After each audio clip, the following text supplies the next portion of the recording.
posibleng makasuhan dahil sa pag-post online ng cheating. Ayon kay Attorney Lorna Kapunan, sa panayam sa programang Sa Totoo Lang ng One News PH, posible umanong kasuhan ng cyber libel at violation of privacy ang uploader ng viral na cheating issue.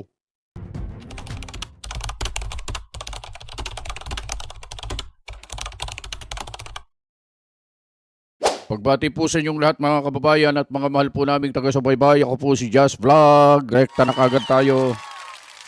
Napanood nyo po ba yung viral na video mga kababayan tungkol dun sa nagregalo ng screenshot na lalaki?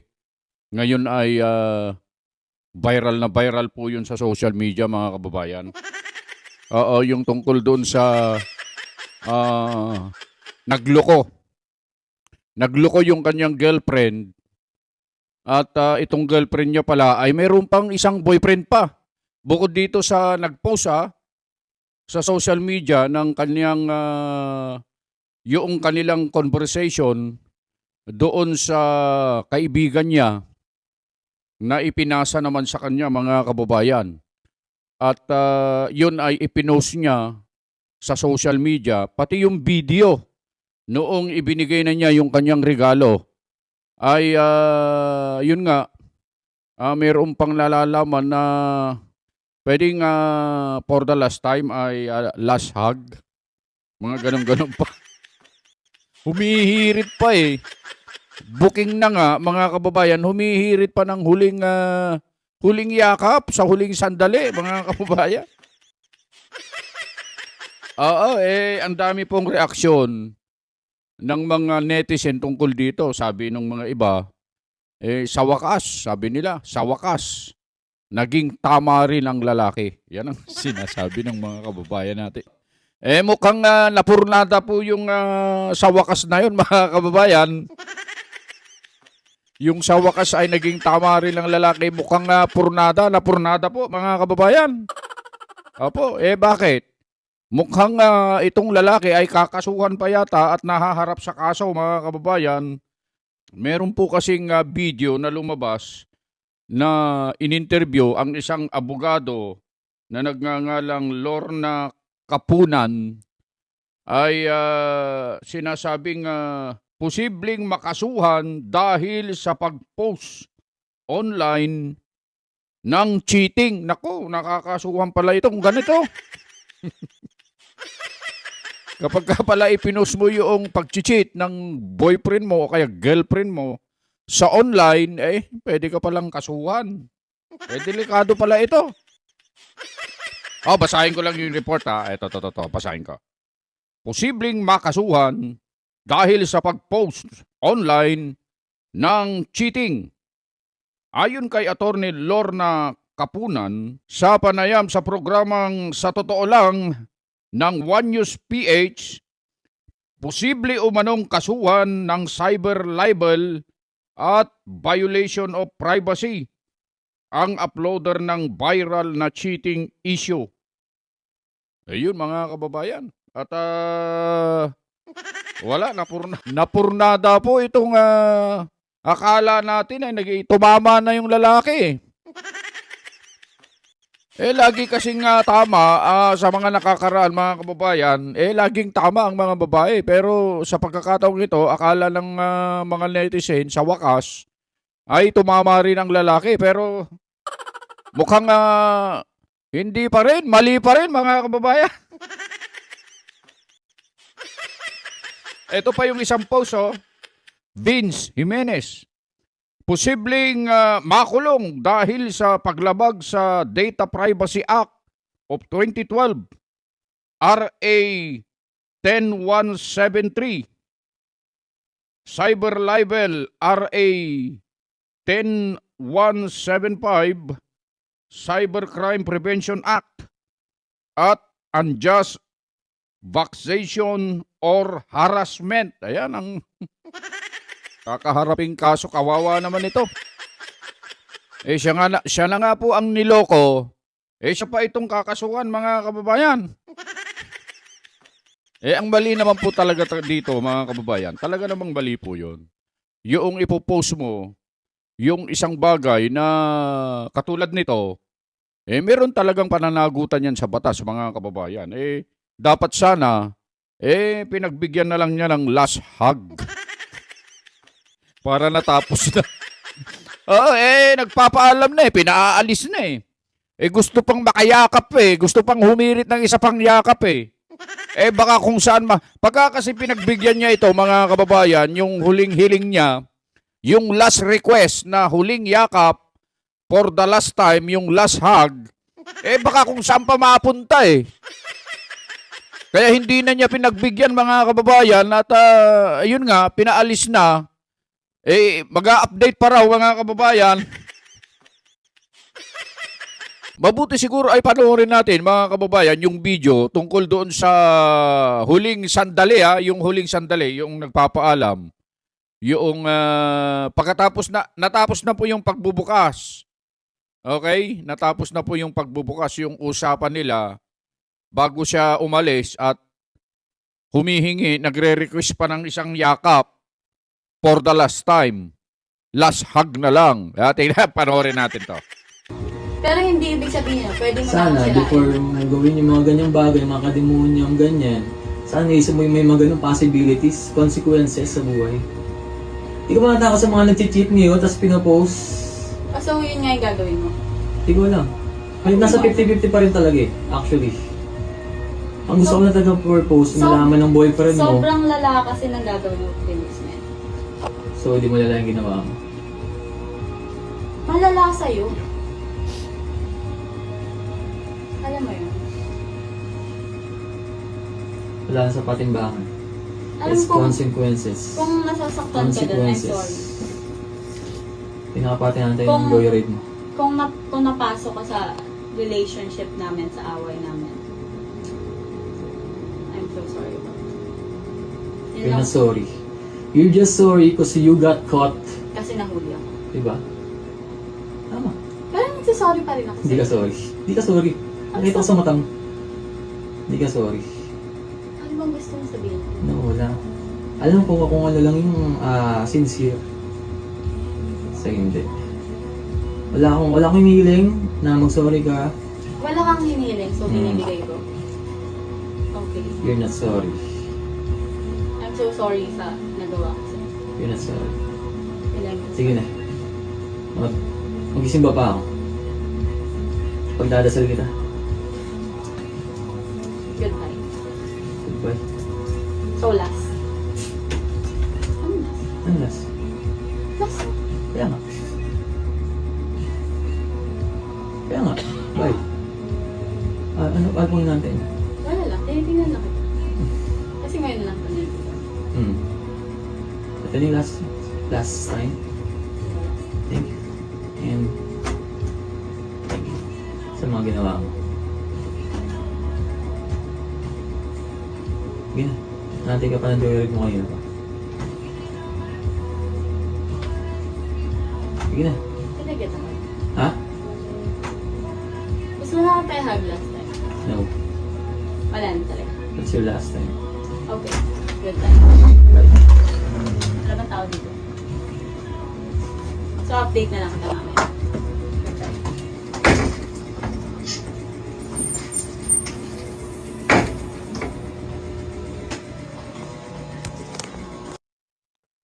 So yun po, mga kababayan, yung video na humihirit ng isa pang yakap, last hug, mga kababayan, na hindi pinagbigyan. Matindi rin itong si Vince, mga kababayan. Matibay at matindi ang paninindigan nito, mga kababayan. Kung sa iba-iba lang ito, mga kababayan, yung humihingi ng last hug, yung huling yakap, nako! Wala na ito, baka hindi na nakaalis ito, itong girlfriend niya, mga kababayan. Mga kababayan, opo, matindi. Bilib ako sa paninindigan nitong lalaki, si Vince, mga kababayan, dahil sa talagang tumindig siya, talagang ayaw niya na talaga, mga kababayan, dahil sa niloloko nga naman siya. Mga kababayan, hindi po basta-basta tumatawa-tawa lang tayo rito, lalo na po doon sa ating mga kababayan na may mga ganitong sitwasyon sa buhay. May matututunan tayo rito, mga kababayan. Kapupulutan natin ng aral ito, mga kababayan. May moral lesson po dito. Hindi basta-basta ganito-ganito lang ito na yung iba nadadaan na nila sa biro-biro. Pero ang lesson dito, mga kababayan, kailangan stick to one lang talaga, mga kababayan, ha? Mga hindi ko na sinasabi dito, mga panglahatan na po ito, babae ka man, lalaki ka man, binata, dalaga. Hindi pa pwede rito yung mga ano pa, mga binhi pa. Mga ano lang ito mga may karapatan lang na makipagnobyo, makipagnobya, makipag-boyfriend, makipag-girlfriend. Pero yung mga bata pa na wala pang karapatan makipag-boyfriend o girlfriend, medyo mag-aral muna kayong mabuti, ha? Ang kausap natin dito, yung mga yung mga nasa edad na pwede nang makipag-boyfriend o girlfriend, ha? Mga kababayan, ganito lang to, pero sabi ko nga, meron tayong mapupulot na aral dito. Kailangan talaga pagka nakipag-boyfriend ka, nakipag-girlfriend ka, dapat isa lang talaga. Tingnan niyo ako. Oo, totoo naman, stick to one tayo, mga kababayan. Bakit may patawa-tawa ka dyan, Kadyas? Bakit meron kang tawa-tawa? Totoo naman yon, mga kababayan. Pero mga kababayan, ano ba yung sinasabi natin kanina na pwede siyang maharap sa kaso? Ano ba itong sinasabi ni Attorney Loren Alorna ba to? Attorney Ano ba itong sinasabi ni Attorney Lorna Kapunan na pwede siyang makulong? Posible siyang kasuhan pala.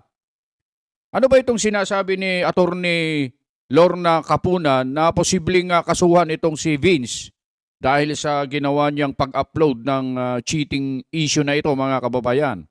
Ito panoorin natin ng sabay-sabay ang video ito. Siyempre, ang obvious answer, oo, no? Kasi, as sinabi niyo nga kanina, meron tayong constitutional right to privacy. Pero yung right to privacy na yan, dapat din mag-ingat tayong lahat. Kasi, alam naman natin ngayon sa social media, wala ng private na yan. If you allow yourself to be videoed, you're exposing yourself. Kaya lang, itong right to privacy, dapat, lalo lang sa situation, nakita ko yung rule. Talagang, hindi lang, parang yung guy is more on the revenge track, no? Yes. Parang revenge niya yan sa, hindi ko alam kung asawa niya or girlfriend niya, pero nag-cheat yung girl. Yes. There are three parties involved here. The guy who videoed it, the girl who was the victim, and the boyfriend. Yes. Talaga ito, pag three parties ang involved, wala nang privacy dyan. Because the meaning of a secret is between two people. Yung threat na ginawa ng lalaki, separate crime yan, ano? Kasi meron tayong violation of privacy for posting social media, cybercrime mo yan. But can be cyber libel. Ayun na. Ang libel, pag nasa cyber, pag nasa social media, 1 degree higher pa yan. Ibig sabihin kung may 6 to 12 months, o depende sa gravity, ito grabe talaga to. But, ang paalala, ang reminder ko lang sa atin lahat, walang mangyayaring ganyan, if we value our human dignity. Paalala na sa atin lahat, di ba? First of all, cheating is not a acceptable social behavior. Tama? Yes. Okay, so if yun ang pinagmulhan na to. Kung ikaw ang babae at hindi mo na mahal yung asawa mo o yung ka-relationship mo, be truthful about it. Otherwise, expose yourself to total embarrassment, cyber crimes, kagaya itong posting, at saka exposure sa family, no? And sa work, no? So yun po ang paliwanag ni Attorney Lorna Kapunan tungkol nga po dito sa kinakaharap na posibleng makasuhan itong uploader ng cheating issue na si Mr. Vince Jimenez. Sabihin na natin na niloko siya rito. Talaga namang niloko siya, mga kababayan, at wala pong question doon. Talagang itong girlfriend niya ay pinagsamantalahan yung kanyang kahinaan. Opo. Ikaw ba naman meron ka ng isa pang, may sideline pa siya eh. Oo, meron pa siyang isang boyfriend pang isa eh. Oo, sabi nga doon sa conversation niya, nung kaibigan niya, service lang, ginagawa lang service. Baka kayo ay ginagawa lang ding service dyan, mga kalalakihan. Oo, tingnan ninyo. Kita-kitaan nyo ba set, mga idol, mga bossing. Ito mga kababayan kapag may mga ganun na problema sa relasyon ninyo, at hindi na dapat umabot pa sa ganun. Bakit po sinasabi namin hindi na dapat umabot?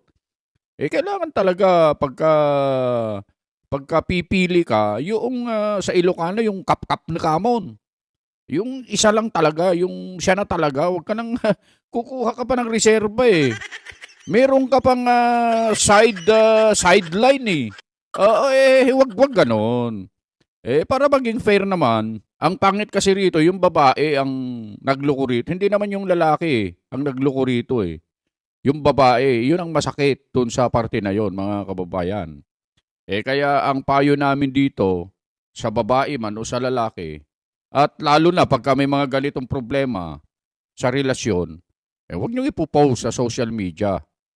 Pagka may nangyari sa inyo, mga kababayan namin na nanonood sa amin, may mga nanonood kasi sa atin na hindi naman sa amin po kasi sa loob ng INC ay mahigpit na ipinagbabawal yan, mga kababayan.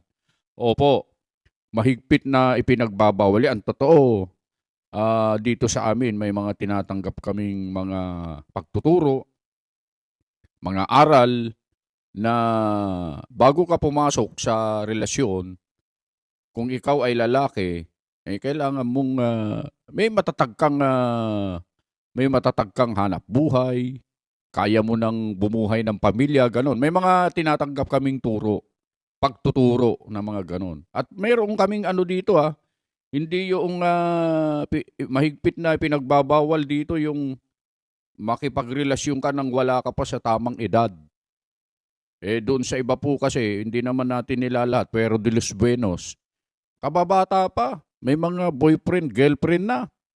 Kahit hindi pa pwedeng mag-boyfriend, mag-girlfriend, sa kanilang edad, pinapayagan na. Sa amin, hindi po pwede yon.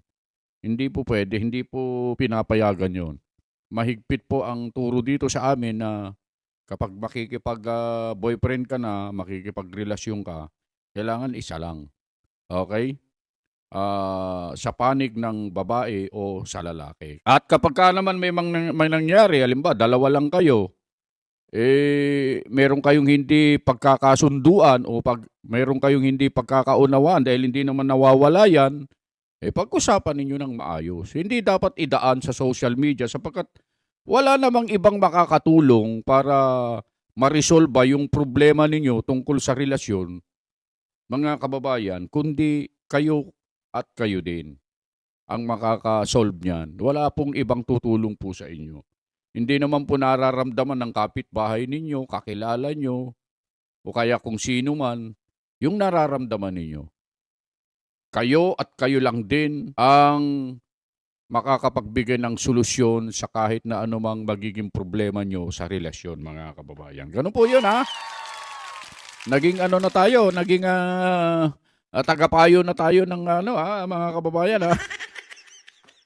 Trending kasi ito, trending kasi kaya medyo, pero ito sinasabi ko kanina, may moral lesson dito, mga kababayan.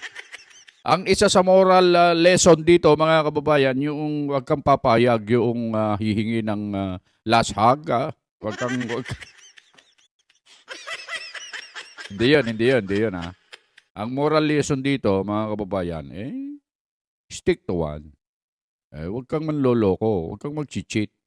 Oo, babae ka man, lalaki ka man, huwag ganon. Para nang sa ganon ay mapamalagi yung inyong matamis na pagsasama. Yun lang mga kababayan. Muli po ang inyong lingkod, Just Vlog.